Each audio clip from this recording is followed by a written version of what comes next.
بسم اللہ الرحمن الرحیم۔ خوش رہنے کا صرف ایک ہی راز ہے کہ امید اللہ کے سوا کسی سے نہ رکھو۔ یونانی کہاوت ہے، ایک بیٹی اور ایک درخت دونوں کا گھر میں ہونا ضروری ہے، کیونکہ درخت ہمیشہ دھوپ میں سایہ دیتا ہے اور بیٹی ہمیشہ درد میں ساتھ دیتی ہے۔ عرب کے لوگ کہتے ہیں، دو چیزیں ایسی ہیں جو وقت گزرنے کے باوجود بھلائی نہیں جاتی، یہ دونوں زندگی بھر انسان کے دل و دماغ میں نقش رہتے ہیں۔ نمبر ایک، وہ انسان جو سختی میں آپ کو سہارا دے۔ نمبر دو، اور وہ جو مشکل وقت میں ساتھ چھوڑ جائے۔ ناظرین، اگر زندگی میں کامیاب ہونا چاہتے ہو تو یہ 5 اصول اور قوانین آپ کو معلوم ہونا چاہیے۔ ہمیشہ اپنے ارادوں کو چھپا کر رکھیں تاکہ لوگ آپ کے منصوبے نہ جانیں، ورنہ وہ آپ سے حسد کریں گے۔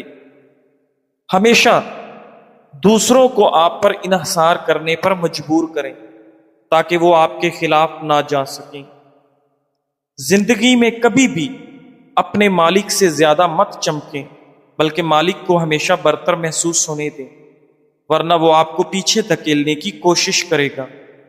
ہمیشہ کم بولیں، کیونکہ خاموشی بلا مشقت حاصل ہونے والا طاقت دیتی ہے۔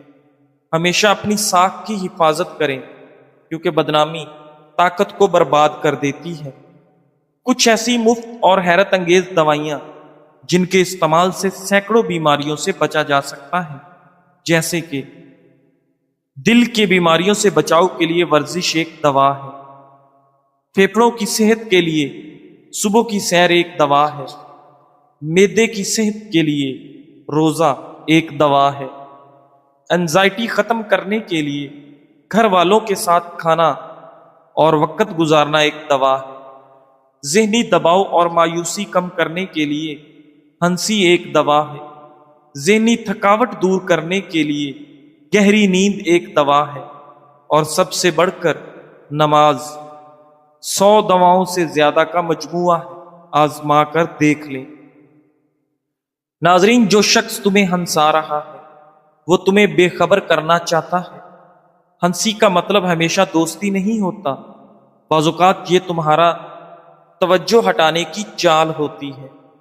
جب کوئی بہت زیادہ ہنسی خوشی دکھائے، خاص طور پر تب جب تم کسی سنجیدہ بات پر تم اس پر شک کر رہے ہو، تو وہ تمہیں احساس تحفظ کا دھوکہ دے رہا ہے تاکہ تم اپنا شک، دفاع اور ہوشیاری چھوڑ دو۔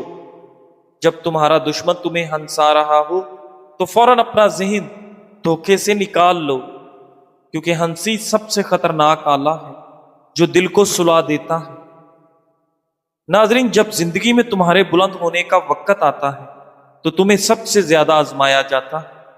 یہ آزمائشیں تمہیں توڑنے کے لیے نہیں ہوتی، بلکہ تمہیں مضبوط بنانے کے لیے، تمہاری نیت کو صاف کرنے اور تمہیں اگلے مقام کے لیے تیار کرنے کے لیے آتی ہیں۔ یہ وہ لمحہ ہوتا ہے جب تمہیں سب سے زیادہ صبر، حوصلے اور یقین کی ضرورت ہوتی ہے۔ ناظرین، سخت حالات میں ہمت نہ ہارو، جھکو نہیں، کیونکہ تم کسی عظیم مقصد کے لیے تیار کیے جا رہے۔ ناظرین، سوتے وقت بار بار کروٹ بدلتے رہیں، برے خواب نہیں آئیں گے۔ ایک ہی وقت میں 2 کام نمٹانے کی عادت دماغی صلاحیتوں کو کمزور کر دیتی ہے۔ انسان دنیا کے کسی کام سے اتنا نہیں تھکتا جتنا کہ لوگوں کو راضی کرنے سے تھک جاتا ہے۔ ناظرین، زیادہ ٹھنڈے پانی سے نہانے سے جسم کی تھکاوٹ اور سستی میں اضافہ ہو جاتا ہے۔ ایلو ویرا میں ہلدی ملا کر چہرے پر لگانے سے آپ کے چہرے کے داغ دھبے دور ہو جاتے ہیں۔ صبح سویرے نیند سے اٹھنے کے بعد پیشاب کا نہ آنا آپ کے مثانہ خراب ہونے کی علامت ہے۔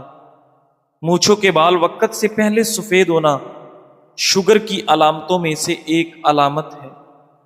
ناظرین، تربوز کا جوس پیا کریں، آپ کے جسم کی تمام گرمی دور ہو جائے گی۔ 2 زانوں بیٹھ کر نہانے سے آپ کا بلڈ پریشر کنٹرول میں رہتا ہے۔ جو لوگ تھوڑا سا کام کر کے ہی تھک جاتے ہیں، وہ لوگ روزانہ 3 عدد کھجوریں کھائیں۔ ناظرین، بچوں کا قد چھوٹا ہو تو آپ کو چاہیے کہ بچوں کو روزانہ ساگو دانہ گائے کے دودھ میں بنا کر کھلائیں۔ نہانے کے بعد بالوں میں تیل لگائیں، اس سے بالوں کی جڑیں مضبوط ہو جاتی ہیں۔ بالوں کو صحت مند اور مضبوط رکھنا چاہتے ہو تو بازاری خوشبودار تیل کی بجائے سرسوں کا خالص تیل استعمال کریں۔ ناظرین، اگر مچھر نے کاٹا ہو اور خارش والا دانہ بن گیا ہے تو آپ چمچ لے کر اسے آگ پر تھوڑا گرم کر کے دانے کے اوپر رکھ دیں۔ چمچ کی گرمائش دانے کے جراثیم کو ختم کر دے گی۔ دماغی پریشانی کے وقت 10 منٹ واک کریں، یہ دماغ کی راحت کے لیے بہت ہی فائدہ مند چیز ہے۔ اگر واک زیادہ ہو تو آپ کو زیادہ فائدہ دیتی ہے۔ ناظرین، 3 باتیں روزانہ دہرا لیا کریں۔ نمبر 1، آپ روزانہ ایک محدود سی انرجی لے کر دن کا آغاز کرتے ہیں۔ آپ کی اولین ترجیح اس انرجی کو اپنے اہم کام پر لگانا ہونی چاہیے۔ گیمز اور سوشل میڈیا پر وقت ضائع کرنے کی بجائے اپنے کام پر جتنا فوکس کریں گے اتنا جلدی کامیاب ہوں گے۔ زیادہ فوکس کا مطلب جلدی کامیابی۔ نمبر 2، یاد رکھیں آپ کے زیادہ گول، زیادہ ٹارگٹ ہونا کامیابی کی دلیل نہیں، بلکہ اپنے ٹارگٹس پر مستقل مزاجی سے عمل کرنا کامیابی کی ضمانت ہے۔ مستقل مزاجی کا کوئی نعم البدل نہیں۔ نمبر 3، اس حقیقت کو مت بھولیے کہ لوگ آپ کے آئیڈیاز کو یاد نہیں رکھتے بلکہ آپ کے نتائج کو یاد رکھتے ہیں۔ آئیڈیاز عمل کے بغیر زیرو ہیں۔ ناظرین، نمک بلڈ پریشر کا خطرہ بڑھانے والا اہم ترین عنصر ہے۔ جو لوگ کھانوں میں نمک زیادہ استعمال کرتے ہیں ان لوگوں میں ہارٹ اٹیک کا خطرہ 2 گنا بڑھ جاتا ہے۔ شہد میں کھجور شامل کر کے کھا لو، بدن کی طاقت میں اضافہ ہو جاتا ہے۔ ناظرین، اگر آپ چاہتے ہیں کہ بوڑھے ہونے کے باوجود بھی آپ کی طاقت میں کمی نہ آئے تو کھانے کے لیے مٹی کے برتن استعمال کیا کریں اور گوشت کی بجائے پھل اور سبزیوں کو ترجیح دیں۔ اگر جوانی واپس چاہتے ہو تو ادرک کے ابلے ہوئے پانی کو روز استعمال کریں۔ جو خواتین اپنی کمر پتلی کرنا چاہتی ہیں وہ روزانہ ادرک کی چائے استعمال کریں۔ گیلے بالوں میں کنگھی کرنے والے افراد کے بال زیادہ جھڑتے ہیں اور بے رونق نظر آتے ہیں۔ ناظرین گرامی، کولڈ ڈرنک اور سوڈے والے مشروب زیادہ استعمال کرنے سے دل کی اہم شریانیں کمزور ہونے کا خدشہ ہے۔ زیتون کے تیل سے گھٹنوں کی مالش کرنے سے آپ کے گھٹنوں کا درد ختم ہو جائے گا۔ کنگھی پر لیمو لگا کر بالوں میں پھیر لو، بال چمکدار اور خوبصورت ہو جائیں گے۔ کلونجی سے شوگر کا علاج۔ کلونجی کو لیمو اور کریلے کے رس میں ملا کر دھوپ میں سکھا لیں اور باریک پیس لیں۔ شوگر کے مریض کو روزانہ 1 چمچ پانی کے ساتھ کھلائیں۔ انشاءاللہ آپ کی شوگر کنٹرول ہو جائے گی، کیونکہ کلونجی میں موت کے سوا ہر مرض کی شفا ہے۔ گوشت کی بجائے سبزی کا سالن زیادہ کھاؤ، اس سے آپ کی سکن کی خوبصورتی بڑھ جاتی ہے۔ ناظرین، روزانہ کھانے میں کچا پیاز کھانے سے آپ کے چہرے پر جھریاں نہیں آئیں گی۔ اگر ہونٹوں کی سیاہی کو دور کرنا ہے تو اس پر زعفران لگائیں۔ جو عورتیں اپنے بچوں کو دودھ پلاتے ہوئے پانی پیتی ہیں اس کے بچے کو نزلہ زکام ہو جاتا ہے۔ کھٹی چیزیں کھانے کا کثرت سے استعمال پٹھوں اور جوڑوں کو کمزور کرتا ہے۔ ناظرین گرامی، بات بات پر روٹھ جانے سے انسان اپنا وقار کھو دیتا ہے، جبکہ اعلیٰ ظرف شخص سے ہر ایک محبت کرتا ہے۔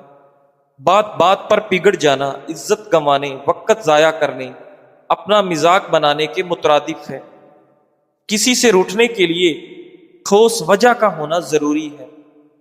جو لوگ بات بات پر روٹ کر یہ امید رکھتے ہیں کہ ان کو منایا جائے گا، وہ امید ٹوٹنے پر بلا وجہ غمگین رہتے ہیں اور اپنی صلاحیتوں کو ضائع کرتے ہیں۔ کاش کہ ہم اپنے نبی کریم صلی اللہ علیہ وآلہ وسلم کی سیرت پاک سے یہ پیغام لے لیں کہ کبھی اپنی ذات کے لیے کسی سے ناراض نہ ہو، کسی پر غصہ نہ کریں۔ ہماری محبتیں، ہماری نفرتیں سب دین کے لیے ہوں۔ معاف کر دینا ہماری عادت و پہچان ہو۔ ناظرین، چائے زیادہ پینے سے گیس کا مسئلہ بڑھ جاتا ہے۔ چنے کی دال استعمال کرتے رہا کریں، یہ خون کی روانی کو بہترین رکھتی ہے۔ اگر برے خواب زیادہ آتے ہوں تو رات کو وضو کر کے سو جایا کریں۔ چائے پیشاب کے اندر یورک ایسڈ کی مقدار کو بڑھاتی ہے۔ ناظرین، اگر ہنستے وقت آنکھوں میں آنسو آ جاتے ہیں تو یہ آپ کے دل کے نرم ہونے کی علامت ہے۔ نزلہ زکام کی شکایت ہو تو خشخاش کی چائے پینے سے یہ شکایت ختم ہو جاتی ہے۔ گنجے سر پر چنے کی دال والا پانی سونے سے قبل لگاؤ، 1 ہفتے بعد بال آنا شروع ہو جائیں گے۔ ناظرین، اگر آپ جلدی دبلا ہونا چاہتے ہیں تو کھیرے والا پانی پیا کرو۔ رات کو مکھن کھانے سے آپ کی جلد نرم و ملائم ہو جائے گی۔ سبز چائے کے استعمال سے پیٹ کی چربی پگھلنا شروع ہو جاتی ہے۔ کھانے کو جلد ہضم کرنے، چہرے کو نکھارنے اور بالوں کو لمبا کرنے کے لیے پودینے کا استعمال بہت ہی مفید ثابت ہوتا ہے۔ پیشاب کرتے وقت جھک کر بیٹھنے سے آپ کے گردوں کی صفائی ہو جاتی ہے۔ نمکین پانی میں انڈا ابالنے سے انڈے کی جلد کبھی نہیں پھٹے گی۔ ابلے ہوئے چاولوں کے پانی میں دودھ اور شہد ملا کر روزانہ چہرے پر لیپ کریں۔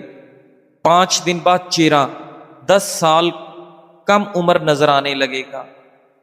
ناظرین گرامی، پلاؤ یا بریانی بنانے کے لیے پرانے چاولوں کا استعمال زیادہ مفید ہوتا ہے۔ اگر آپ چاہتے ہیں کہ چاول کھلے کھلے اور ہر دانہ الگ الگ خوبصورت ہو تو 1 کپ چاول کے حساب سے 1.5 کپ پانی ڈالنا چاہیے۔ ضرورت سے زیادہ خود پسندی کا شکار نہ ہو اور یہ ہرگز نہ سوچیں کہ سچ بولنے سے لوگ آپ کے قریب آ جائیں گے۔ لوگ ہمیشہ صرف انہی لوگوں سے پیار کرتے ہیں اور انہیں ہی انعام دیتے ہیں جو ان کو ان کے جھوٹے گمان کی غفلت میں بے ہوش رکھتا ہے۔ ناظرین، زمانہ قدیم سے انسان صرف سچ بولنے والوں کو ہی سزا دیتے آیا ہے۔ اگر آپ لوگوں کے ساتھ رہنا چاہتے ہیں تو ان کے جھوٹے گمانوں کو اور زیادہ بڑھا چڑھا کر بیان کریں۔ سچ تو صرف وہ بولتے ہیں جو لوگوں کو چھوڑ کر جانا چاہتے ہیں۔ ناظرین، سکون تب نہیں آتا جب آپ سب کو معاف کر دیں، بلکہ سکون تب آتا ہے جب آپ خود کو بھی معاف کر لیں۔ ہم خود سے خفارہ رہ کر دوسروں کو خوش رکھنے کی کوشش کرتے ہیں، لیکن اصل سکون تب ملتا ہے جب ہم اپنی کمزوریوں کو قبول کر کے آگے بڑھنا سیکھیں۔ ناظرین، خواتین میں دودھ کی کمی کا علاج۔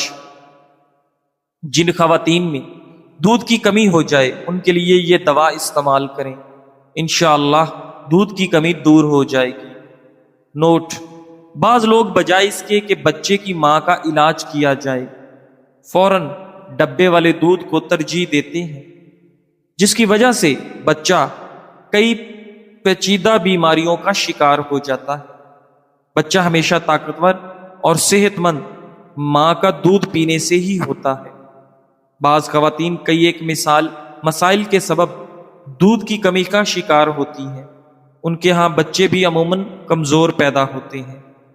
ان بچوں کی کمزوری کا علاج بھی ماں کا ہی دودھ ہے۔ ایسی خواتین کو دودھ، گھی اور بادام کا حلوہ بکثرت کھلائیں تاکہ ان کی اندرونی فطری کمی خوراک سے پوری کی جا سکے، اور مدرجہ ذیل صفوف بطور دوا دیں۔ مولی کے بیج 20 گرام، سونف 40 گرام، زیرہ سفید 40 گرام، ان تینوں چیزوں کا صفوف بنا لیں۔ 2 گرام صفوف دودھ کے ساتھ دن میں 3 بار تک کھلا سکتے ہیں۔ انشاءاللہ تیزی سے دودھ کی پیدائش بڑھے گی۔ ناظرین، اگر دوا کھلاتے وقت دودھ میں 1 چمچ دیسی گھی بھی شامل کر لیں تو مزید بہتر رہتا ہے۔ اگر آپ زندگی میں کسی کے مخالف نہیں یا کوئی آپ کا مخالف نہیں، اگر آپ کی کوئی اپوزیشن نہیں اور آپ کے سامنے کوئی رکاوٹ نہیں، تو یہ آپ کے لیے اطمینان کی نہیں، فکر مندی کی بات ہونی چاہیے، کیونکہ اگر آپ کی کوئی پوزیشن ہے تو آپ کی اپوزیشن بھی ضرور ہوگی۔ کہا جاتا ہے کہ کسی انسان کا اگر کوئی مخالف نہیں تو سمجھ لو کہ اس کے اندر کوئی خوبی نہیں ہے۔ ناظرین، یہ بہت بڑی غلط فہمی ہے کہ افراد کے درست اور نادرست ہونے کا پیمانہ مخالفین یا موافقین کی تعداد کو بنایا جائے۔ ناظرین، وقت کے نبی کے بھی مخالفین اور دشمن رہے، اور وقت کے ولی کے بھی مخالفین اور دشمن رہے۔ مخالفت اور دشمنی سے محفوظ صرف دو ہی طرح کے افراد رہتے ہیں، ایک وہ جو منافق ہو اور دوسرا مجنون۔ قناعت کا حسن، جس نے قناعت اختیار کی اس نے دنیا کو ہتھ کڑیوں کے بغیر قید کر لیا۔ زیادہ کی خواہش ذہنی بے سکونی کی جڑ ہے۔ جو میسر ہے اس پر شکر کریں، اور جو نہیں ہے اس کے پیچھے بھاگنے کی بجائے اللہ کے فیصلے پر راضی رہیں۔ قناعت دل کو مطمئن اور روح کو پرسکون کر دیتی ہے۔ زندگی بہت خوبصورت ہے، اسے بہترین فطری طریقے سے جیا جا سکتا ہے، لیکن ہم اکثر ایسے حالات میں پھنس جاتے ہیں کہ خود سے جھوٹ بول کے خود کو تسلی دیتے رہتے ہیں۔ یہ جھوٹ ہمارے اندر اتنا شور برپا کر دیتا ہے کہ ہم خود کی ہی آواز نہیں سن پاتے۔ ہماری ساری صلاحیت اس کشمکش میں کہیں دب جاتی ہے۔ کبھی نہ کبھی کوئی دستک آپ کو آپ سے ملوانے کے لیے بار بار اپنا آپ دہلیز پہ لے کے آپ کے پہلے قدم کی منتظر رہتی ہے۔ ناظرین، خود سے جھوٹ بولنا بند کر دیں تاکہ آپ خود سے مل پائیں، اپنے اندر کی آواز سنیں، اپنے سوالوں کے جوابات تلاش کریں۔ حقیقت کو مان لینا ہی فطری ہے، نہ کہ اسے جھٹلانا۔ ناظرین، نفسیاتی طور پر اگر آپ جس سے محبت کرتے ہیں اس کی خوشبو سونگھتے ہیں اور پھر 20 سال بعد اسے دوبارہ سونگھتے ہیں تو آپ ان یادوں کو واپس لا سکیں گے جو آپ کے خیال میں بھی آپ کو یاد نہیں ہوں گی۔ ناظرین گرامی، دعا مانگنے سے کیسے دل اور دماغ کو سکون ملتا ہے اور ذہنی دباؤ کیسے کم ہوتا ہے۔ دعا مانگنا صرف زبان کی بات نہیں ہوتی، یہ دل اور دماغ دونوں کو سکون دینے کا سب سے آسان اور طاقتور طریقہ ہے۔ ایک اور چیز یہ بھی ہے کہ ہم باقی عبادت کر لیتے ہیں اور دعا مانگنا بھول جاتے ہیں، تو آج سے دعا کے لیے ٹائم نکالنا سٹارٹ کر دیں۔ دعا کیوں دماغ کو ہلکا کرتی ہے؟ ناظرین، انسان جب پریشان ہوتا تو سب سے زیادہ الجھا اس کا دماغ ہوتا، سوال ہی سوال، سوچیں ہی سوچیں، حل کہیں نہیں مل رہا ہوتا۔ دعا اس دماغی الجھن کو اللہ کے سپرد کر دیتی ہے۔ دعا دل کو کیسے سکون دیتی ہے؟ دل کا بوجھ اللہ کو دینا۔ جب ہم دل کی ساری بات رب کے سامنے رکھ دیتے ہیں تو دل کو یقین آ جاتا ہے کہ اب میرا رب سنبھالے گا۔ جتنی زیادہ پریکٹس ہوگی اتنا یقین زیادہ مضبوط ہوگا۔ دعا امید جگاتی ہے۔ جس کے پاس کوئی در نہیں بچتا اس کے پاس دعا کا در ہمیشہ کھلا رہتا ہے۔ دعا دل کو نرم رکھتی ہے۔ جو دعا مانگتا ہے اس کا دل عاجز ہوتا ہے، عاجزی دل کو سکون دیتی ہے۔ دعا سے رشتہ مضبوط ہوتا ہے۔ اللہ کے ساتھ تعلق جتنا مضبوط اتنا ہی آپ کا دل پرسکون۔ دعا میں چھپی طاقت۔ کبھی کبھی دعا سے شاید حالات فوراً نہ بدلیں، لیکن آپ کا دل بدل جاتا ہے اور حوصلہ بڑھ جاتا ہے۔ دعا کا سب سے خوبصورت راز یہ ہے کہ اس میں کبھی ناٹ ری یوزڈ نہیں ہوتا۔ یا تو دعا پوری ہوتی ہے یا اللہ آپ کو بہتر دیتا ہے، یا آپ کا ذہنی بوجھ کم ہو جاتا ہے۔ ناظرین، کیا آپ جانتے ہیں آپ دنیا کے سب سے امیر اور خوش نصیب انسان ہیں اگر آپ کسی سے حسد نہیں کرتے، لوگوں کی دنیاوی نعمتوں سے خود کو کمتر نہیں سمجھتے اور اللہ کے دیے پر راضی اور شکر گزار ہیں۔ حسد اور ناشکری وہ آگ ہے جو انسان کو اندر ہی اندر جلا دیتی ہے۔ ناظرین، جب آپ کہتے ہیں اس کے پاس یہ چیز ہے میرے پاس کیوں نہیں، وہ کامیاب ہو گیا میں کیوں نہیں، وہ اتنا امیر ہے میں ایسا کیوں نہیں، تو دراصل آپ صرف حسد نہیں کر رہے بلکہ آپ اللہ کی تقسیم پر اعتراض کر رہے ہوتے ہیں۔ یہ صرف حسد نہیں، ناشکری بھی ہے، اور یہ سوچ اللہ سے شکوہ بن جاتی ہے۔ یاد رکھیں، جو اپنے نصیب سے ناراض ہوتا ہے وہ دراصل اللہ سے ناراض ہوتا ہے، اور جو اللہ کا شکر ادا کرتا ہے وہ دل کا سکون پا لیتا ہے۔ آج سے ابھی سے سوچ بدلیں، نظریہ بدلیں، حالات جیسے بھی ہوں دل صاف کریں، اپنے دل کو حسد، ناشکری اور شکوے سے پاک کریں، اور دیکھیں اللہ کس طرح آپ کی زندگی میں سکون اور برکتیں نازل فرماتا ہے۔ انشاءاللہ۔ جزاک اللہ۔